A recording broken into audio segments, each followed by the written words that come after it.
troisième édition du Festival des cultures urbaines Africa Cocktail. Édition bi nag ñun ñëpp xam nañ ne ñoo ngi ko defee ci cadre bu gën a strict ak mesures barrières yi ñu digle parce que mënuñu woon ñàkk jël def édition bi vu engagement yi ñu jëloon par rapport ak yenn partenaires yi vu aussi par engagement yi ñu jëloon par rapport ak yenn artistes yi donc artiste bu nekk tey jii nii jeune talent d'artiste yu ñuy ciblé lii rek lañ mën a dundee en fait donc on l'a fait de la manière la plus restreinte possible et tout en respectant les mesures barrières ak distanciation yenn distanciation sociale yi loolu tax nag ren bon on s'est même permis de ne pas def concert bi ñu waroon tenir ñu mujjee ko annuler changer format bi defaat ko même format boo xamante ne c'est un format plutôt privé maanaam fekk leen ci seen kër yi fekk leen ci seen quartier yi donc vraiment dans une limitation totale des participants ñu fekk leen fa filmer leen def benn tournage vidéo pour tous les artistes yoo xamante ne waroon nañ bokk ci compétition bi ren waroon nañ bokk aussi ci festival bi ren donc ci kàddu yooyu laay commencer di leen remercier vraiment te di leen wax ne aussi conférence bi maanaam point de presse bi mooy clôturer définitivement activité troisième édition du Festival des cultures urbaines Africa Cocktail. édition bi nii yàlla def na ñu tenir ko ci jàmm ak salaam et aussi yàlla def ñu commencer ko ci bismillahi rahmaani rahim terminer ko ci alhamdulillahi rabbil alamin maintenant aussi yàlla def tey jii nii lépp lu ñu jot a def nañ ko avec des moyens du bord comme ni ko tubaab bi di waxee maanaam ñu def ko ak yenn ressources yu ndaw yu ñu jotoon a am maintenant lu tax ñu pousser def forcing pour def ko du forcing sax mais ñu def maanaam changer format bi donte sax am na ay interdiction c'est que juste dañoo jëloon ay engagement vis-à-vis de yenn partenaires yi ne leen dañuy tenir édition bi maintenant nag jot nañ yëgal partenaires yi ñu àndaloon yëpp xamal leen ne aussi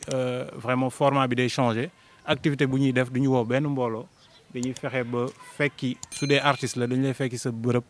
sa localité def ak yow séance vidéo su nekkoon concert artiste musicien dañuy def ak yow séance vidéo sous forme de clip su dee aussi artiste graphiques ñoom dañ leen woo fii defal leen atelier de graffiti pendant 4 jours ils se sont exprimés sur les murs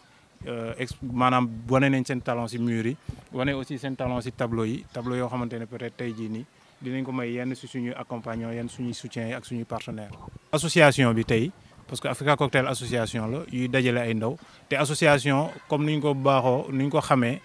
du ndaje du collectif boo xamante ne wala kuréel boo xamante ne day ut ay bénéfices donc ñun mosuñu def action boo xamante ne dañ ciy xaar ay bénéfices yu bëri wala dañ ciy xaar ay retombées donc suñu ne côté économique dinaa ne non amuñu ci benn regret parce que lépp lu ñuy def dañuy def rek pour que askan bi njëriñu ci askan bi gis ci seen bopp. maintenant Covid bi dañuy masawu sénégalais yëpp parce que metti na ci ñëpp vraiment vraiment nañ tenir gën a respecter les mesures barrières gën a takk masques yi vraiment jëfandikoo gel hydroalcoolique yi te ñu xeex ñu ñëpp ñu jógandoo pour daan Covid bi incha allah. bon festival bi année bii nii 20 artistes lañ jëloon ci njëlbeen maintenant sous forme de présélection artistes yi dañuy inscrire ci site internet u Africa Cocktail www.africacocktail.com maintenant suñ ci inscrire wala ñu envoyé ñu seen son ci WhatsApp maintenant ñu def présélection bi suñ defee présélection ba pare bu ñu defee présélection ba pare ñu mujjee génne 10 artistes yoo xamante ne ñoo waroon jouer ci parce que festival bi dafa tegoon benn trophée mooy trophée yi ngeen gis ni ci table bi donc artistes rappeurs yi dañoo waroon jouer pour trophée Golden Boy Rap artistes graphiques yi peut-être ñoom jot nañu exprimer wu donc ñoom doon jouer pour trophée Golden Man Graffiti donc ñaari trophée yooyu lañ tegoon ren te finalement bon day poursuivre parce que dañuy évaluer artistes yi à travers vidéo yi ñu jot a def ak ñoom. parce que mais gis nañ aussi que par rapport ak yenn fléau yi commencé xew fii am fii Sénégal wala par rapport ak yenn fléau yi jot a am fii Sénégal gis nañ ne artistes yi ñu ngi ciy dugal seen loxo bu baax a baax desuñu ci ginnaaw benn yoon vraiment ñu ngi ciy impliqué wu di ci def lu ñu mën maintenant nag c'est vrai que nit mënoo nekk au four et au moulin mënoo nekk ci lépp maanaam lu ñuy naan bërëngu dajul suuf donc c'est ça da ngay jàpp fii sa morom jàpp fii c'est tout à fait normal que mu demee noonu maintenant absence su artistes yi si yenn combat yi mun nañ ko regretter certes mais mun nañ ko nangu aussi parce que surtout dans le domaine des cultures urbaines gis nañ ne artistes yi dañoo rafle ndimbal tuuti. Le peu de soutien bu ñu jot a am actuellement nii peut-être moo ngi jógee ci fonds de développement des cultures urbaines wala mu jóge ci yenn partenaires yi tey jii nii je lance vraiment un appel à dire que même si commune bii ñu nekk il y a que des soutiens individuels yu ñu jot même la commune ne nous a pas accompagnés par rapport ak loolu donc loolu c'est déplorable donc nit su yàggee def ci ay moyens de bord su yàggee tuuti day sonn après day arrêté li mu doon def. parce que ñu bëri dañ naan suñu nee culture urbaine ñu bëri peut-être dañuy naan rap bi la. te rap c'est une partie maanaam benn partie la ci culture urbaine am na graffiti am na DJing am na dance am na yeneen ak yeneen activités yu nekk ci biir loolu tax ren jii ñu diversifier suñuy action woo aussi ay artistes graphiques yu mag vraiment woo leen invité leen sous forme d'un atelier boobu ñoo ngi ko tenir fii gis ngeen murs yi vraiment murs yi melul woon nii soo leen ñëwoon am na jiida ci kii école Pikine 27 avant ak école Pikine 27 après le festival donc am na beneen image bu ñu fiy jot a bàyyi peut-être espérons que mu nekk empreinte boo xamante ne c'est juste un défi benn défi la boo xamante ne dañ koy lancer jeune génération yi peut-être ak suñuy yenn xarit yi pour que ñoom aussi engouement bi susciter leen à ce que ñu commencer def pareil wala ñu def mieux que nous. comme ni ma ko waxee léegi nii dañ koy déplorer bu baax parce que des fois déplacer presse xam nga ak tout ce ak kii maanaam lépp lu muy laaj. ne serait-ce que déplacer ay nit ak lépp lu ñuy laaj te la plupart des messages yu ñuy porter peut-être mën na jaar à travers la presse la plupart des messages yu ñuy porter peut-être nit ñi balaa ñu lay mën a déglu dëgg vraiment nga am benn kii bi benn statut bi. maintenant la tey jii nii ñun en tant que jeune artiste wala jeune acteur culturel tey jii nii peut-être yu bëri dañuy xaw a soofantal lu ñuy def donc message bu ñuy porter par rapport ak faits yi fii am c'est juste déplorable. ñun dañ koy naqarlu bu baax a baax maintenant nag des fois ñu wax ci mais il nous arrive aussi des fois mu échappé ñu donte sax ci localité bi lañ nekk mais bii mujj nii moom vraiment métti nañu trop te vraiment dañ koy naqarlu te vraiment di laaj aussi di ñaax autorités yi muy autorités locales yi ak autorité principales yi pour que ñoom ñu dugal ci seen loxo bu baax a baax ci sécurité askan bi parce que ñun aussi ci Sénégal lañ bokk. Africa Cocktail c'est une association de jeunes qui regroupe des jeunes artistes et jeunes professionnels du milieu artistique, des cultures urbaines.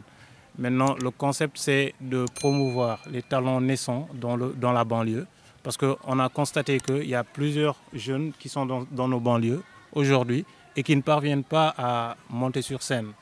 par faute de moyens ou bien par faute de concurrence. Donc aujourd'hui, nous offrons à ces jeunes-là un cadre d'expression à travers nos activités de festivals et autres activités. Bon, cette troisième édition à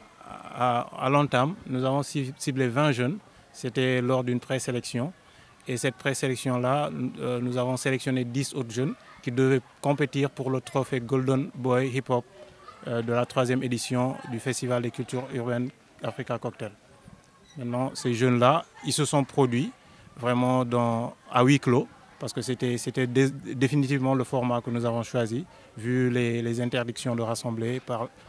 émis par le ministère de l'Intérieur et tout. La plupart de nos artistes, nous travaillons plutôt avec des artistes jeunes. Nous avons vraiment pris cette option-là d'opter, et nous avons opté, autant pour moi, de travailler avec des artistes jeunes qui aujourd'hui n'ont pas vraiment les moyens de s'exprimer dans certains... Maintenant, pour cela, il faudra aussi les former. Vous voyez de gauche à droite des tableaux et à travers ce festival nous avons initié un atelier de graffiti. Vraiment à travers cet atelier-là, il n'y a pas que des artistes musiciens, mais il y a des artistes aussi graphiques qui sont là, qui se sont vraiment exprimés pendant ces 3 jours de festival, pendant ces 4 jours autant pour moi de festival. Ils se sont exprimés à travers des dessins, à travers l'art graphique. Donc pour vous dire que les cultures urbaines, ce n'est pas que la musique. Il y a le graffiti, il y a le dance, il y a tout. Donc dans tout ça, nous formons ces jeunes et nous les accompagnons à mieux gérer leur carrière aussi. Bon, les populations, pour cette année, malheureusement, c'est vrai, on peut dire que ce n'est pas un échec, mais les populations, d'habitude, ils contribuent, et il y avait des retombées économiques à leur niveau. Parce que ce festival... ça mobilisait pas mal de commerce autour d'elle. parce que vu la forte mobilisation des gens qui devaient venir participer à ce festival-là,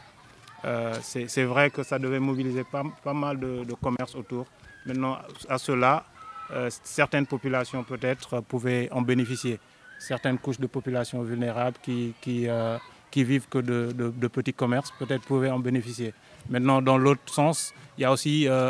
peut-être une nouvelle image de Djeddah Thiaroye Kao qui se dessine à travers les dessins que vous voyez sur les murs là et tout. Donc pour nous, peut-être c'est une satisfaction. Malheureusement, pour cette année, il n'y a pas un monde fou, il n'y a pas un public, mais au moins nous avons réussi, nous avons atteint nos objectifs juste en poussant ces jeunes-là à se produire à travers ce festival.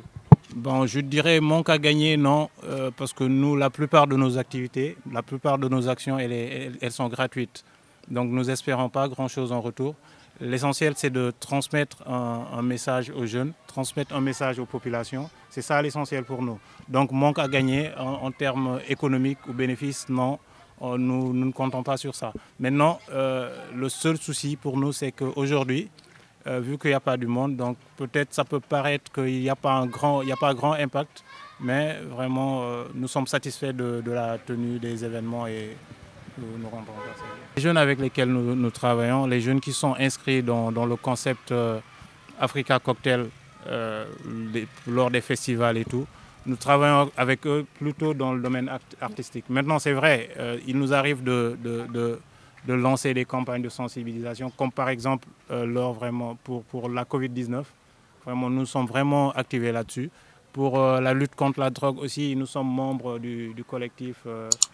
qui se trouve au centre Jacques Chirac. Nous sommes membres du collectif de la lutte anti-drogue. Donc aussi sur ça, vraiment, pour ces deux points-là, nous ne pouvons pas tout faire, c'est vrai. Nous ne pouvons pas être au four et au moulin, mais nous faisons de notre mieux, au moins pour gérer certaines situations qui nous... On déplore vraiment ce fait d'infanticide. On déplore cet acte comment dirais-je encore, cet acte qui nous touche du fond du cœur et ça nous hante aussi. Parce que ce genre d'acte-là, la plupart des gens, il y a certains de nos voisins qui disent que ça ne peut se passer qu'ici, chez nous. Donc c'est à nous maintenant de voir plus clair les choses et essayer d'aller de l'avant.